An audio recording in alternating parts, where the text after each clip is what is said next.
And yes, people, so today we just landed in an insane villa in Bali and we've got a special podcast episode. The value in this is going to be insane. So I actually met this guy 3 years ago. We booked a call when I started my dropshipping journey. I was looking for an email marketing person, and this is the OG guy from YouTube. And since that time I met him 3 years ago, he's generated over 50 million in sales with email marketing for e-commerce brands. So the value in this is going to be nuts. So this is Boyan. What's up, bro? Yeah, nice to see you again. But yeah, this is his place. He's absolutely crushing it. We'll do a little villa tour and we'll just get into the video and see how things go. Yeah, I'll show you around. We'll walk through to like the main living area, I suppose. I feel like this whole villa is, they're not gonna make a profit on it because they built it for like 1.2, I think, and they're trying to, or like 2.4 or something. What, million? Yeah, and then they're trying to sell it for 5, and the yield on it is just shit. So. Do you know what's crazy? I see this villa on ads all the time. Really? Yeah, in Bali. So they're always like advertising it basically. And I've seen it so many times. I always wanted to come here. Oh, okay. And honestly, it's so sick. So how many people have you live in it? I'm just splitting this with 3 people. It's two others. So it's 3 of us. It's got 6 bedrooms. So I've been having guests over quite frequently. Like I have my CEO. He basically runs half of my business. So it's great to like do a bit of like executive R&R. So this is the main living quarters. We have a big ass pool over there. Do you guys want to see the outside? Yeah, let's do it. Why not? Little fire pit over there. The pool here is actually very nice. Normally when I stay in villas, I never use the pool, but we jump in this quite consistently because I've been running a lot. I don't know, bro. I just crack on the Apple Watch and start running until I hit the goals. It's fine. Well, I did a bit of running. I got into it. Oh, really? Yeah, I enjoy it. Bro, it's cool, right? Like, so good. I was thinking the other day, while I was running, I was doing like, I did 17K that day. The thing that I was thinking about the whole run was, I was like, bro, I fucking hate running. This is shit, bro. Because like, you're tired, you're out of breath, everything hurts. I was like, well, why do I run? I like being that guy that can tell people, oh, I can run a big distance. Yeah, like, what do you do today? Oh, nothing. Oh, I run a 15K. What are you saying? So this is the games room. One of my friends has his desk set up here. Yeah, we've got like a little pool table, sound system. It's a nice area to chill. I think we haven't thrown any parties. I don't like inviting a bunch of strangers to like completely agree. My home, you know? Maybe I'll slap you at pool later. Oh, really? You're good? I'm shit, by the way. Yeah, I'm like average. I would not bet on myself. Yeah, I'm if we're playing pool, I would never bet on myself. The cinema though is something that I would actually love to have in my future home because I've been using it so much. My way of chilling and just in my downtime, I like to watch TV basically. Yeah, same. It just helps me unwind. I know a lot of like the online space is like, oh, don't watch, I don't know, YouTube, don't watch series. It's like, I don't think it's that serious. I think whatever helps you actually get your mind off of work, I think is good. Obviously, you know, do it in a controlled amount, but. So yeah, this is a cinema. I've been sleeping in here for quite a few nights, I'm not gonna lie. I really, really enjoy having a cinema. Filming content in here should be pretty good as well. I'm looking forward to it, because the audio you can like. Yeah, the sound sounds really good. Yeah, like audio here is going to be crisp. Yeah, so you're saying you use this all the time, you want your own cinema at one Yeah, time. like a swimming pool I don't really give a shit about having. Yeah. Don't really care about having a pool table. We have 6 bedrooms in here, but so yeah. How was your journey here? I live down the road. Oh, for real? Okay. Yeah, I literally live over the road, bro. It's probably one of the better locations, this area. Sick. Of Bali. Yeah, sick. So when we came in here, it literally looks like a hotel. Really? Yeah, it's not a usual Bali design. That's what my granddad was like about my Cape Town place. So I WeChat called him, right?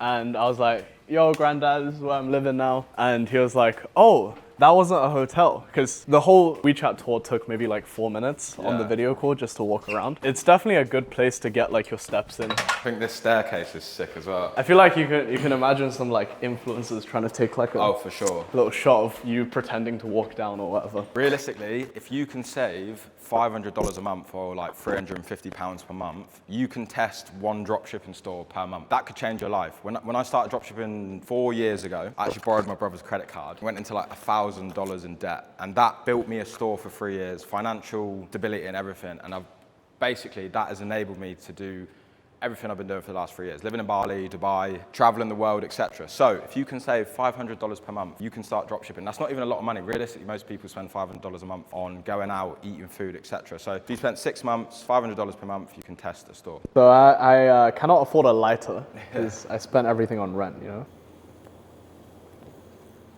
Straight after this, we're driving to the mountains in Bali. Yeah. And we've got like the most in the trenches wooden houses. We're just gonna sleep in the jungle tonight. Business is going terrible, but this is I love the outdoor stuff, bro. Me too. Like, that's the proper stuff. This is actually part of my come up story. I was from a small town. Little runner. And there's nothing to do. So as soon as you turn 14, 16, I used to skate, so I was at a skate park. Yeah. Smoking weed, getting into that scene, and bro, everyone does it. It's so normal. And then I found myself Get a little 3-5 splitter with the boys. I was basically in that scene from 16 to 22.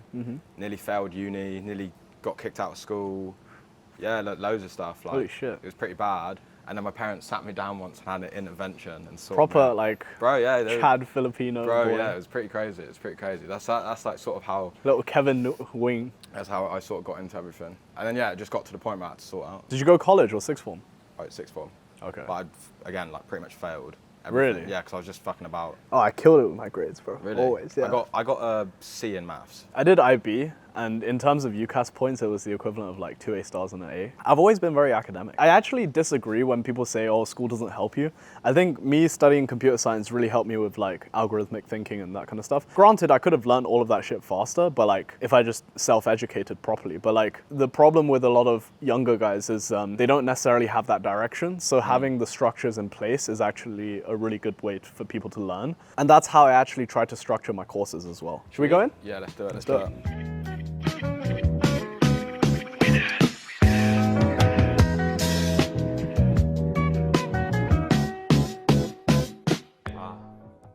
Quickly, people, if you've been thinking about working with me and my team, there's 5 of us, and you want to work one-to-one with us in depth, you can book a call below. So the process and people we work with is people starting from scratch, scaling their existing stores, and exiting dropshipping and e-commerce brands. So if you want to get that locked in, we take on 5 people per month, book a call, and it'll be with me or Charlie, and you can join up there. We've got a decent amount of people in, and we've actually had some pretty good success stories, which we can go over on the call. Let's dive into like e-commerce brands, what you see is working best. Okay. Bit about your story, and then most importantly, how you crush it with email marketing. So it in my opinion, email marketing is massive, bro. Oh yeah, it's free money. That's what it is. It's free money. Yeah, 100%. So, bro, let's dive. Sure. So let's do it, bro. So in terms of story, yeah, my parents and I, we immigrated to the UK when I was like 6. Long story short, obviously like poor immigrant story, you know. But like the truth is that scarcity as a kid made me want money. When everyone else wanted to be like footballers and stuff, I just want to be rich, right? So I didn't really know how until I grew a bit older. So when I was 18, I went down the whole like traditional Asian route of going to universities and all of that stuff. So I was like one-track minded, right? I picked a degree of computer science with AI, and I was just like, yeah, very fucking Chinese, right? So I did that. I was very good at it. I got sick grades because otherwise, you know, the cane was waiting for you when you got back. And I decided it wasn't really for me because I realized like the average graduate salary in the UK at least was like, what, 40K for like a really top tier graduate. It's just not good, innit? Like that you'd have to not spend anything, save your pre-tax income for 10 years to get a decent crib. Like, how do you live? You know, nuts as well. I remember being at uni. I did the same as you, Asian uni. You're engineering. I did Filipino. Ah, okay. Engineering is definitely Asian as well. But I remember someone telling me, they were like, I'm going to get a 30 grand a year job after uni. I was like, that's fucking sick. Right. So much back in the day. But yeah, so did you finish university? No. So I completed 1 year. And in my first year, I'll be real, first year I was smoking weed like 5-6 times a week. Me too. Mad. Legend. The problem with that was I didn't have, like, I was smashing grades. I got 87% or 86% average for the entire year. Yeah. Without trying. I didn't go to any lectures. I think my attendance was maybe like not even 20%. So I was like, bro, like I'm literally wasting my life. I'd wake up, go gym, bun, maybe revise for like 20 minutes. Yeah. Doing the coursework as well. So this is a very English university. Yeah. So I was like, I can't be like this. This is like as matrixy as it gets. And this was, you know, before like Matrix was like all popularized in the make money online red pill space. And I wasn't even in that space, bro. I was just like, I got a change sign. So dropped out. Okay. And then I decided to start the business. And how did you choose email marketing? I didn't actually. I fell into it. So I started off running Facebook ads and this is how fucking retarded I was, bro. Like, I never worked a job. I never had any prior experience. Never a single job. No, I did door-to-door sales, but that was like door-to-door sales. It's not like a job because you're a freelancer and you're paid only on commission, and it's bullshit, basically. And when I dropped out, this is how I picked a niche, right? I was like, okay, I know how to use computers because of computer science with AI. Oh, I could probably figure out how to sell shit online because Ecom is with computers. That was literally the deciding factor. So I did Facebook ads, ran that up for like 10 months, went from 0 to like 30K a month with an agency, which obviously if you're in Ecom, that's like dog shit numbers, right? Like it took you 10 months to get to like 30K. It's stupid, but like in agency, it's much harder to scale because you have to scale labor, right? It's not just cranking up ad budget. So in 10 months, I got to 30K, and then I realized, oh shit, like Facebook ads as an agency is not that valuable as a service offering because we were essentially just doing the media buying. And I have to go full 360 if I wanted to add value. Mark, be thinking that because it's true. Yeah. Oh, right. 100%, bro. Like any Facebook agency out there, unless you're like a growth partner or like 360 in terms of doing creatives and CRO as well, you're useless. You're actually useless. Like if you guys are watching, right, like, and you're running brands, do not fucking hire a Facebook agency. It's going to be the biggest waste of your money. Especially for like $2,000 a month, $3,000 a month. Oh yeah, they're going to be dogs. If they want a revenue share of your brand, if they're just doing media buying, it's a scam. They're basically taking all your profit. So do not do that if you've got a Shopify brand. Completely agree. Yeah, because you could literally get a pretty solid media buyer for maybe $1,000 a month, and they'll do the same job. 1,000. Bro, the only thing is these bottles are mad. It's hard to get someone who knows what they're doing, like good. But generally, Facebook ads at a basic level is so easy. I think all of them are getting easier. Like Google ads is easier, Pinterest ads is easier, because all these companies are just making it like AI. So all you do is just input the creatives, and it just finds all the customers anyway. So it's just going to get easier and easier, to be honest. So media buying as a skill, I feel like, just doesn't take that much skill, really. I mean, if you're on the creative side, for sure.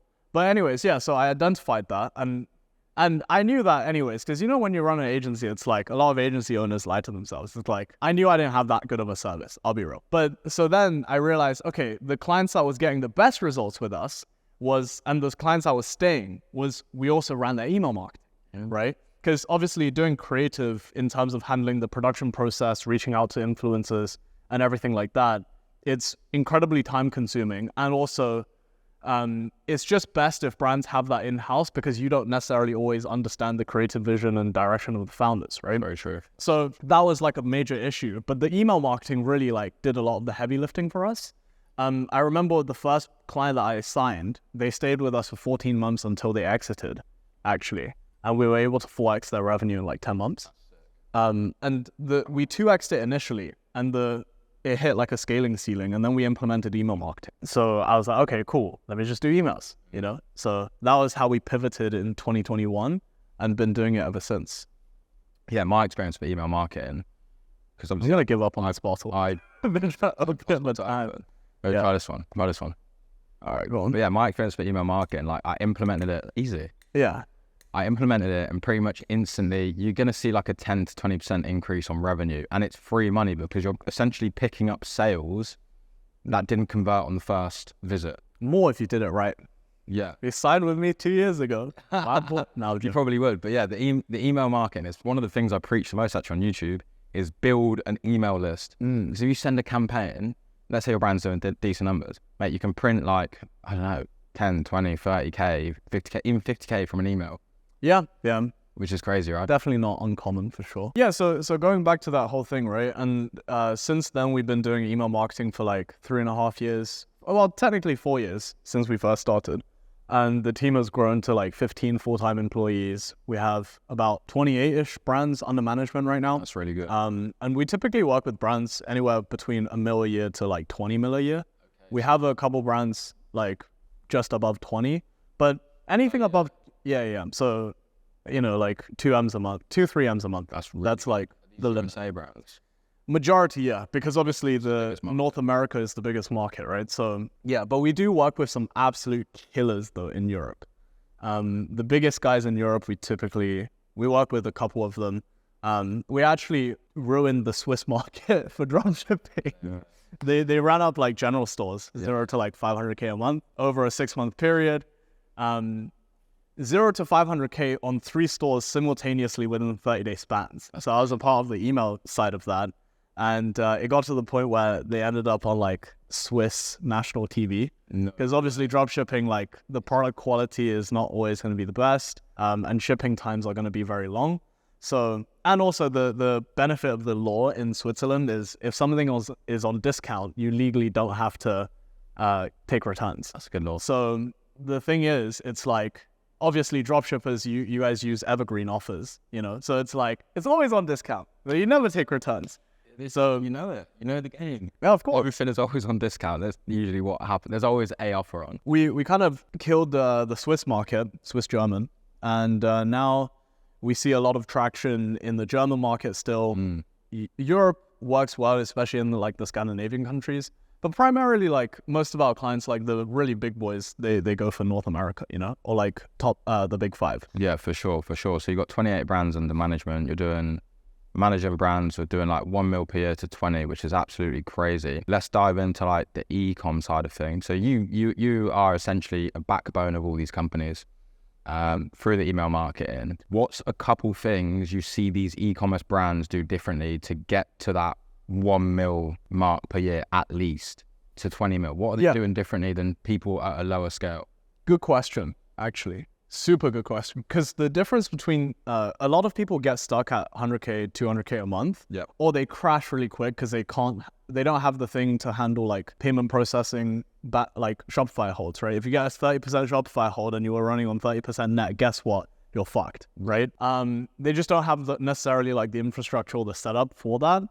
So in terms of getting from 0 to 7 figures, it's actually pretty straightforward.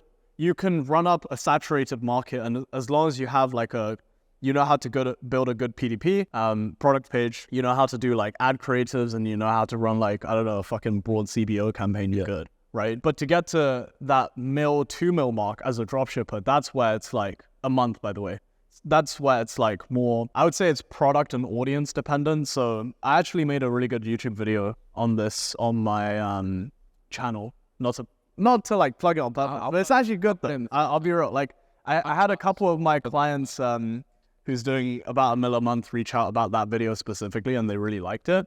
Which is there's I think in the video I said 3 main catalysts or 4, but I can think of 3 right now. So number 1 is product. By far the biggest determinant of how far and how easily you can scale, because you know you can scale like one of the winning products right now is that like that shaver thing, right? I have quite a few people running it up to like a couple 100,000. What's the angle on it? It's like, you know, those like metallic razor blades that you can replace the blades on. Dumbass product, right? But it works. You can sell it for like $50 to $80 per razor, and you have like it's a $10 thing, you know?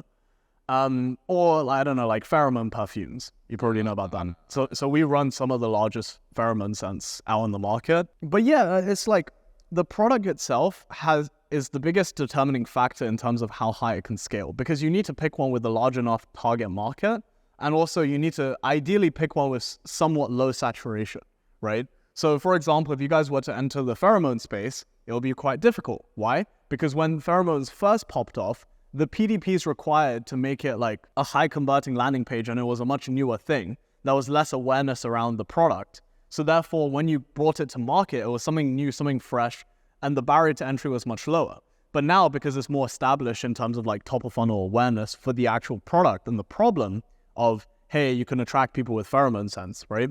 It's like a lot harder to stand out because you're essentially competing with Cupids and other, I won't name them, but like the biggest pheromone brands, right? And their PDP will crush yours, right? So they're like landers, their creatives, everything will just crush you. Their offers, they have better supply chain, better payment terms with their suppliers. Better COGS. Yeah, better COGS, right? So completely not worth it to, let's say, enter something like that.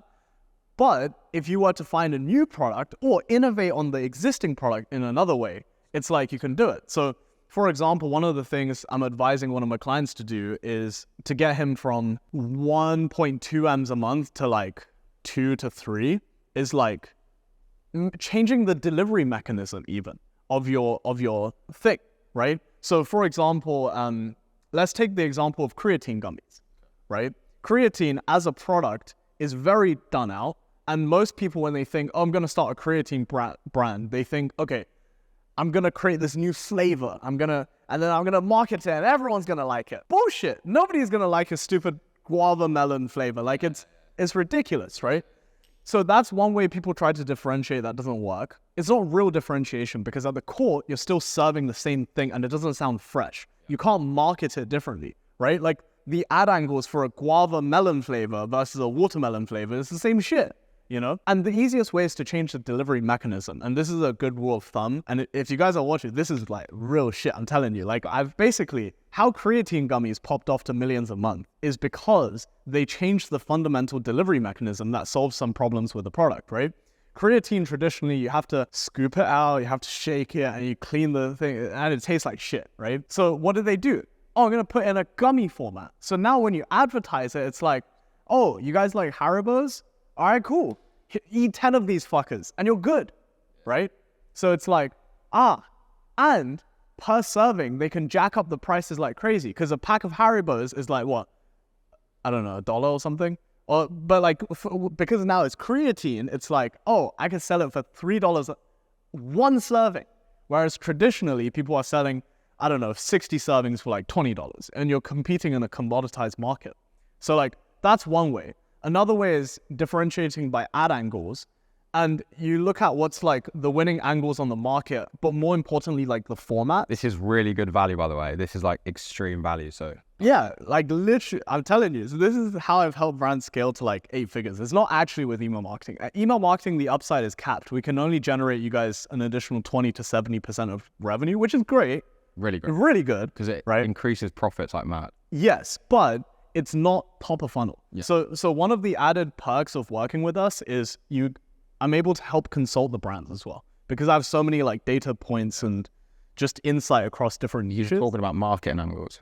So marketing angles, the interesting thing is, right? Most people think, oh, I just need UGC ads because that's what beginners hit, right? Oh, UGC. But truthfully, the best advertisers, by the time you hear about UGC, it's already like, it's still good, like maybe a year ago, but now UGC is good, but it's standard, right? So how do you innovate on that? So one of my friends, he does a couple M's a month. He uses CCTV footage, like, you know, Ring, the doorbell company. Yeah. Like when they have like, they use that type of like angle for a hook to one of their products. And that's innovation because it looks like it's organic.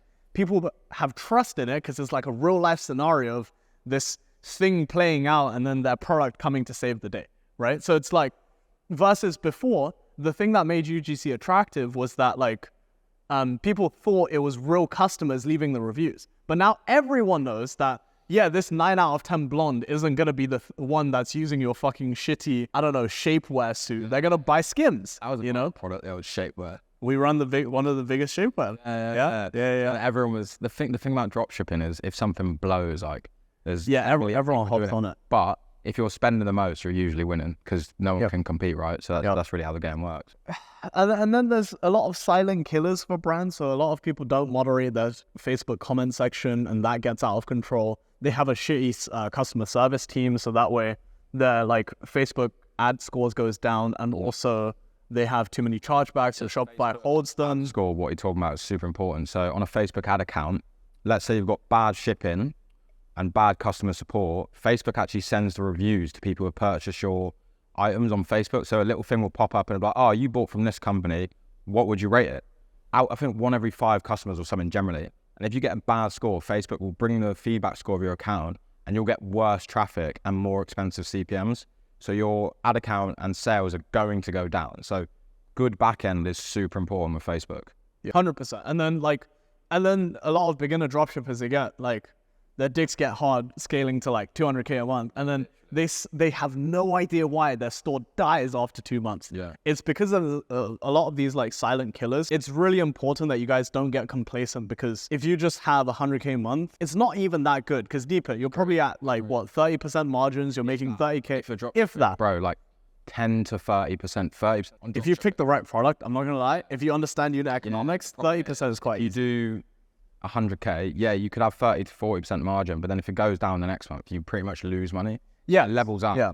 That's the thing I've Across the period of a year for sure, especially if you're investing in like inventory and all of that stuff. So I would really recommend you guys, like, if you guys get to that $250,000 a month mark, it's basically the new challenge is you have established product market fit. You need to turn it into a brand ASAP, otherwise you're fucked. That's why like a lot of dropshippers go into the branded dropshipping space, because it's like, it's not just about hitting a quick lick here and then making like, I don't know, 50 to 100 bags profit. If you really want to make big money, you need to be able to learn how to adapt it into brand. That is exactly what I did. So I started a dropshipping store 3 years ago. Yeah. We scaled it up to like $400,000 months, but I branded the products. All the content was custom, nothing like, dropshippers like steal content, all that. Yep. Everything was custom. We would go to our customers' houses, film the products, all the packaging done well. Really good relationship with our supplier. We even innovated a few of the products. And I legit sold it. I sold it and it was just straight dropshipping. So I exited the company to like some guy in Miami because it was branded and there was potential. What's this guy's name? I won't not say on camera. Okay, all right. Tell me after. I'll tell you. I'm curious because I think I know the guy. Do you know my store? Can't. I don't know your store, but I know one guy that buys like 7-figure brands, rolls them up, and then Sells them again. Yeah. So that's a business as well. People, you can get in America, you can get massive loans to buy e-commerce brands. Yes. Scale them up, and then you can sell them again. Well, you can leverage other people's capital as well. You just raise money from investors. Yeah, that's a big business as well. People don't talk about that. Like even my broker got 10% of the deal just from bringing 2 people together. That's a good fucking business as well, being an ecom broker dealer. Yeah, there's actually because I have a decent presence on YouTube now, there's so many ways I can kind of pivot it. And, yeah. So going back to the whole ecom stuff then. So going to 100K to an M is basically building out good backends as well as, you're going to have a crack at that? It's just slippery, bro. I don't know why it's not opening. But anyways, it's about having good backends and then making sure your product market fit is like wide enough where you can reach What wide enough niches would you say is wide enough? anything, bro. It's more about finding an audience that is big enough. So for example, right, if you're selling like, I don't know, like a game up as well. This is gonna be so embarrassing on camera. Basically, when it comes to finding the right audiences, if you're bro, How did you do that so quick? Anyways, so I think we loosened it. That's the story, yeah. But anyway, so finding an audience that's big enough is really important. So if you're going after like a product that helps with a very rare type of cancer, you're not gonna make that much money, right? Yeah. But if you're going after, I don't know, a product that helps with diabetics, then that's a big market, Yeah. right? And it's a market that's in need. For example, like creatine gummies, right? That's a big enough market. You love creatine, don't you? Yeah, it's the product. It's the product that I was talking to one of my clients about, and I can't reveal his product. Yeah. He doesn't do creatine, but this was like the closest comparison. But yeah, anyway, so going from 0 to 100 to $1 million a month, that's what it's about. And then going from $1 million a month to multiple M's, it's about diversifying into different channels and also just really dialing in on all aspects of your business. Why do you think, here's a good question, the only one product store I've seen that's, well, unless it's subscription, Athletic Greens. What do you think of Athletic Greens and why do they do so well?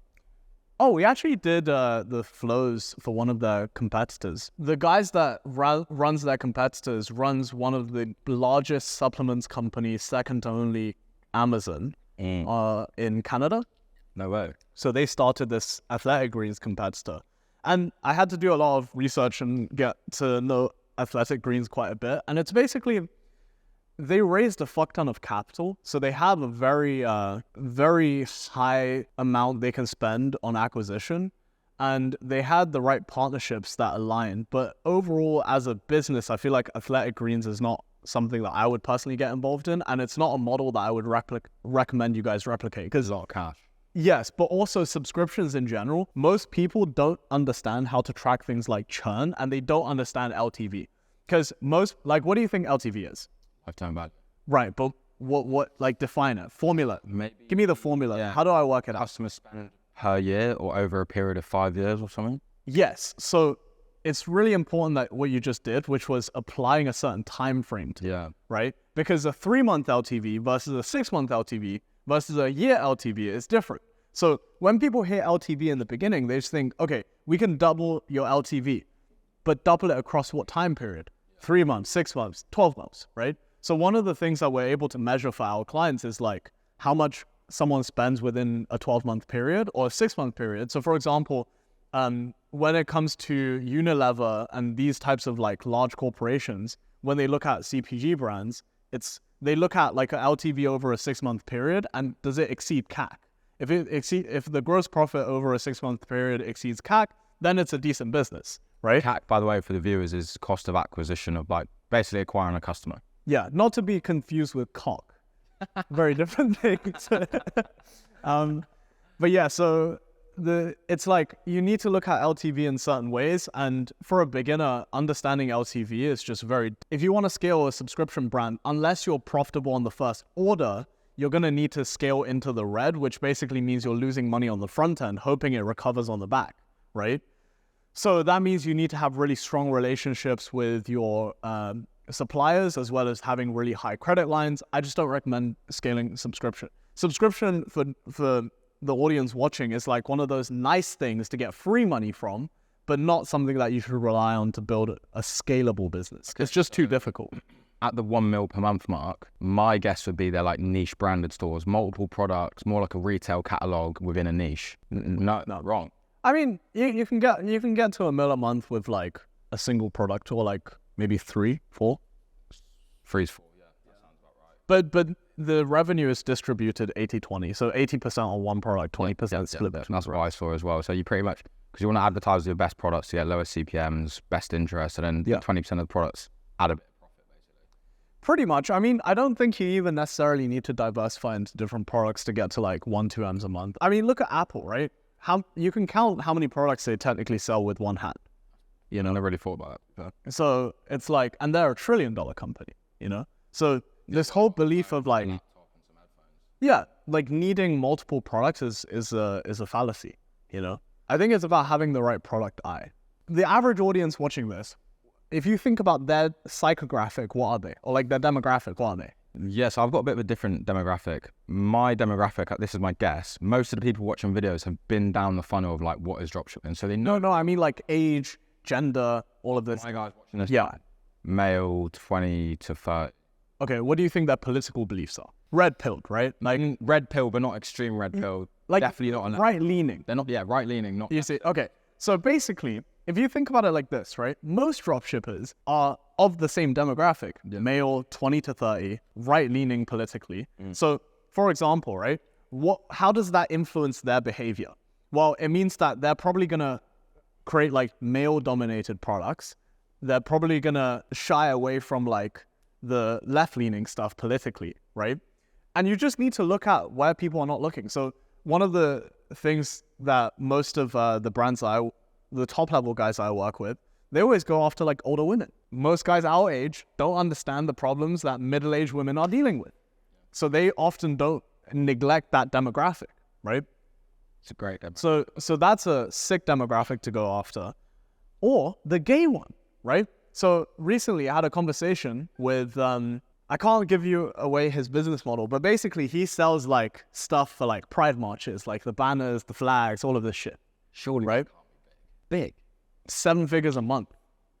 Right. During Pride, like every, I not believe that. But anyways, so yeah, like Who's buying that? In like a gay people. That's crazy. You know, gay people, trans, whatever. Back to the gay. And he's a normal guy like us, you know? So it's like, you look at the areas that people are not looking, and that's the audiences that typically have a need that is completely unmet. I've got such a prime example of this. So one of our students did exactly this. Store was super basic, ads were super basic, products were super basic.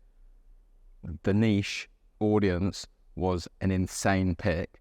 What was it? I will tell you after, I can't say it now.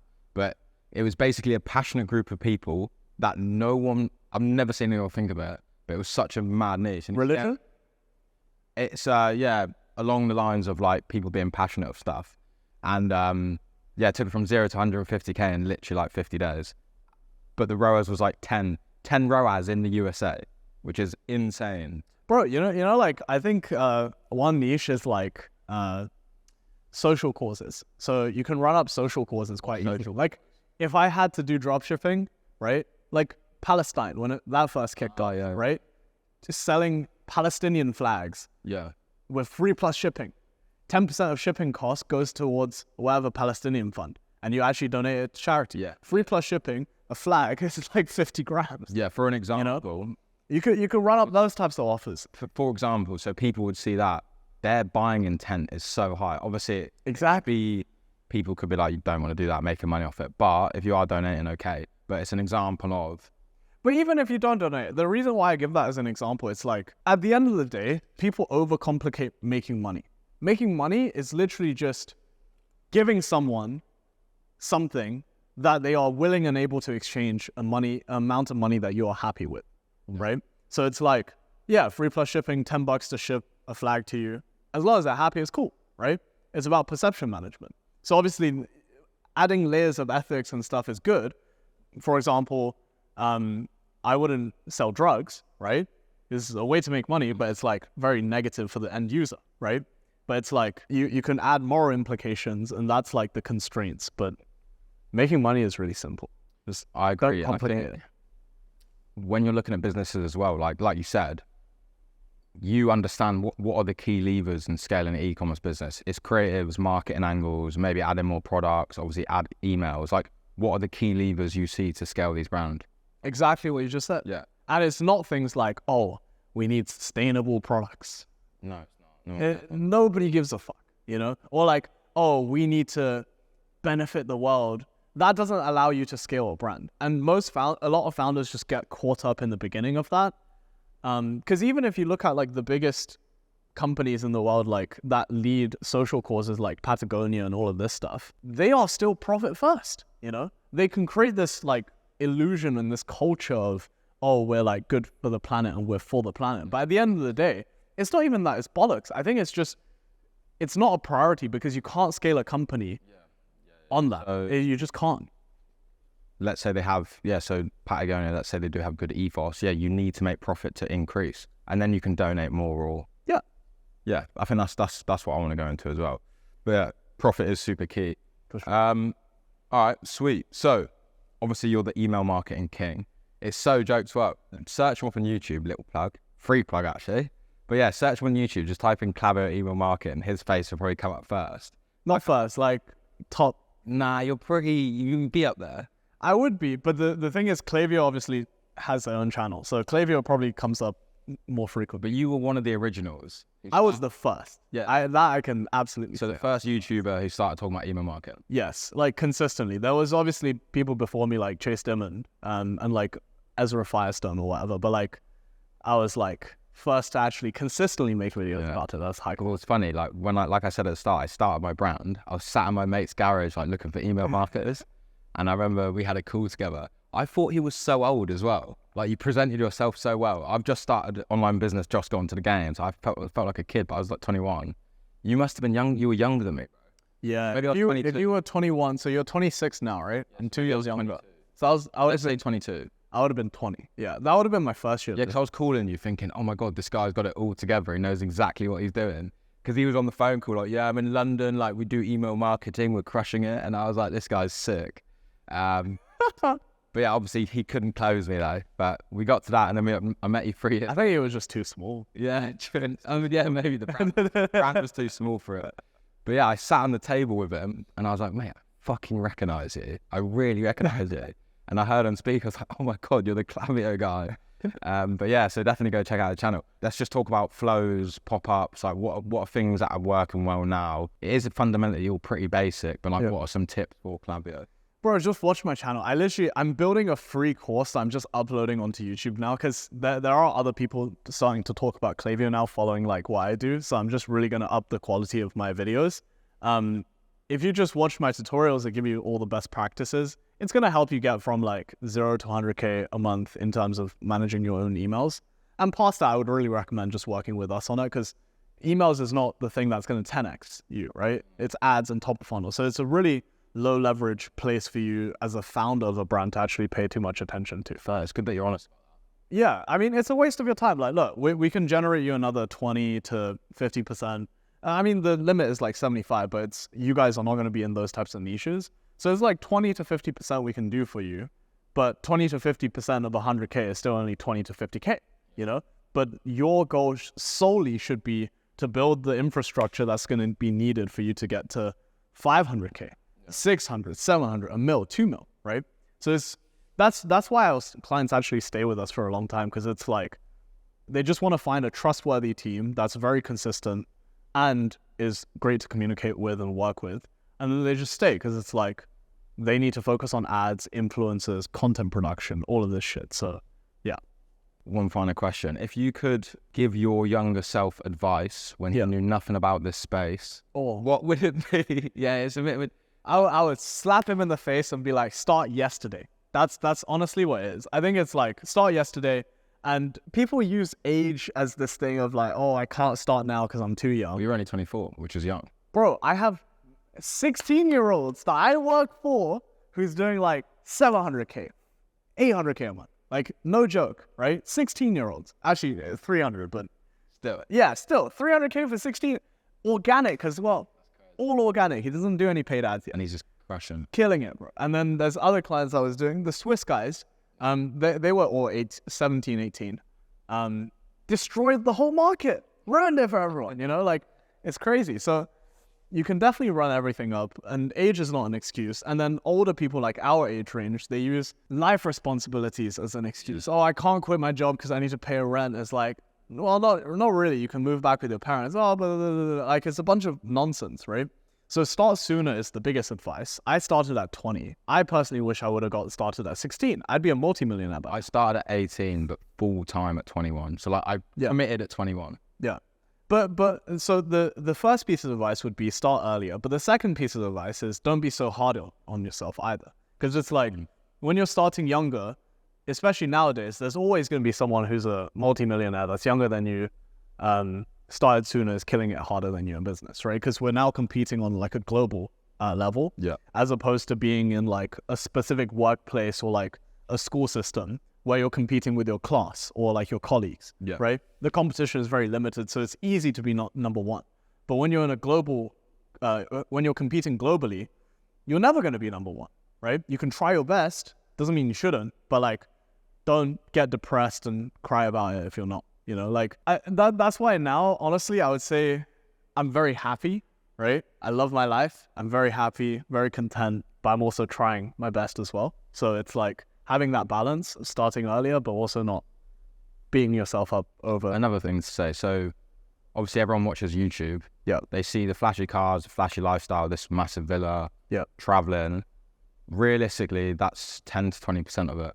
When you're starting off, what routine and work effort do you need to put in? Yeah, I get that, 100%. So basically, I'll be honest, if you watch my early vlogs on my YouTube channel, my first year of business, first 2 years, brutal, fam. Like, I shaved my head because I was like, haircuts are a waste of time. I used to during COVID, I used to queue up every Sunday to go Lidl, buy my groceries in bulk.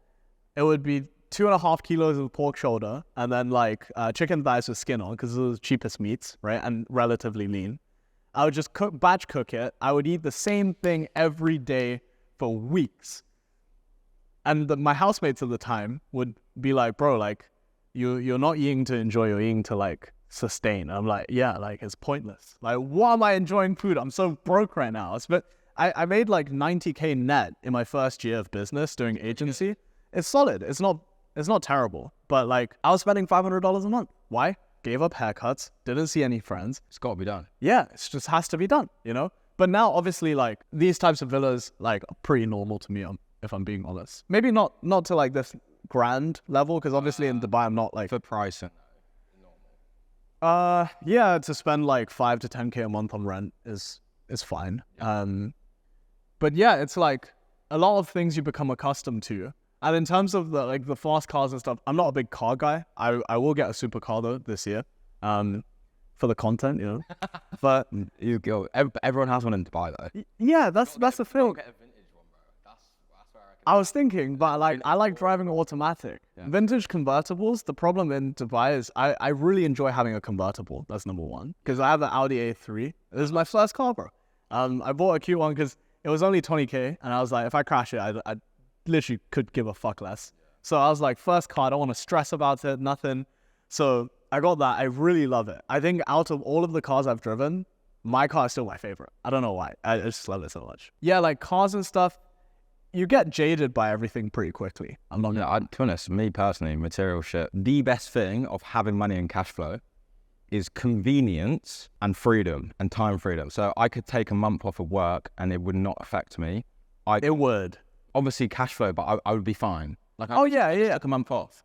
Really? Yeah, literally because of just... Lazy bastard. Oh my God, bro. I took a little break. What a pussy. Sometimes I need to take a break, bro. Fair enough. Yeah, I get it. Took a break. But yeah, so the best thing about money is convenience and freedom. Let's say I book a flight and I'm like, right, I want to stay in Bali for an extra month. I don't care. Sweet, don't get the flight. Or, all right, I'm going to go move to that villa. Oh, you know what? Let's go to Dubai. I don't care. Can't get a refund. Don't matter. That is the best thing about having money. 100%. Convenience. And would you agree?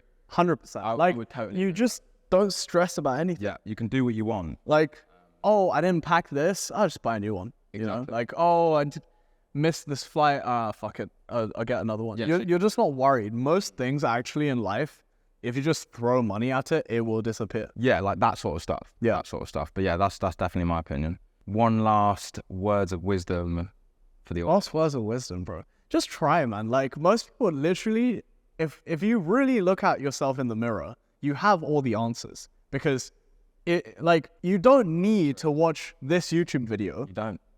You don't need to buy any particular course or whatever. If you really look at yourself in the mirror, you can identify everything that you don't like. Because you can look at yourself and be like, okay, Boyan, you're a bit fat right now. What do you need to look like how you want to look? Well, you need to eat a bit less probably, right? Because you're fat. You need to be in a deficit. You need to move a bit more.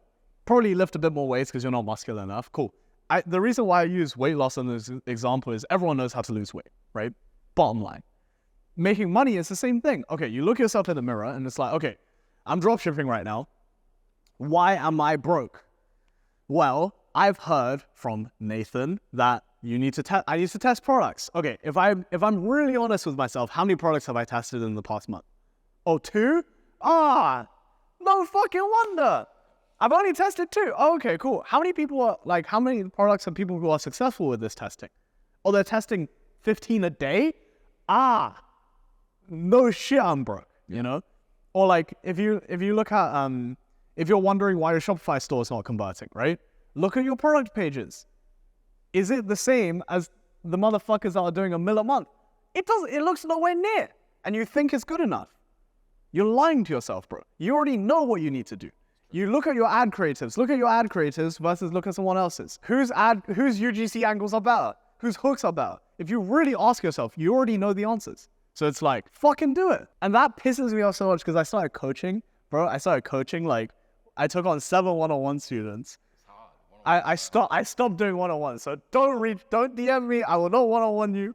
Fuck that. Like, one-on-one coaching is so hard. Yeah. So and my students love this, but it's like I always joke with my friends internally. It's like my students love it when I just shout at them because like I put it in such basic terms, right? Because most people just don't want to solve their own problems. Because in the problem with school systems and work and all of this shit is you're not taught how to solve your own problems. In the sense that in school, if you really struggle, you ask the teacher. So you don't build this wiring into your brain of, I have a problem, I can only solve it myself, right? And then same thing in work. You go to your managers, you go to your boss, you always outsource the problem solving. But at the end of the day, you need to be able to look yourself in the mirror and just identify, okay, look at my life, right? I don't like this aspect. How does one go about fixing this aspect? And you can always have the answer.